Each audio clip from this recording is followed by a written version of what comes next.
एक breaking news इथे मुंबईत बेकायदा पेट्रोल बाईक टॅक्सीवर कडक कारवाई केली जाणार आहे। आतापर्यंत आरटीओ कडून या बाईक जप्त करून चालकावर कारवाई होत होती। यापुढे बाईक मालकावर थेट गुन्हा दाखल करून बाईकही जप्त करणार आहेत। तसंच ओला, उबर, रॅपिडो कंपनीनं कायदेशीर कागदपत्रांची पूर्तता न केल्यानं त्या कंपनीला दिलेला परवानाही निलंबित करण्याचा निर्णय परिवहन विभागानं घेतलाय। परिवहन मंत्री प्रताप सरनाईक यांनी हा महत्त्वाचा निर्णय घेतलाय। रॅपिडो, ओला, उबेर ह्या कंपन्यांच्या गाड्यांना परवानगी दिलेली आहे का?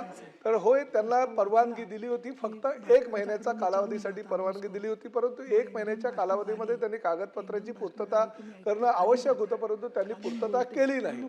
आज आपल्या अनुषंगानं मी आरटीओच्या अधिकाऱ्यांची बैठक घेतली आणि अजूनपर्यंत जर त्यांनी कागदपत्रांची पूर्तता केली नाही तर त्यांना टेम्पररी दिलेले जे लायसन आहे ते रद्द करण्याच्या संदर्भात सूचना दिलेल्या आहेत।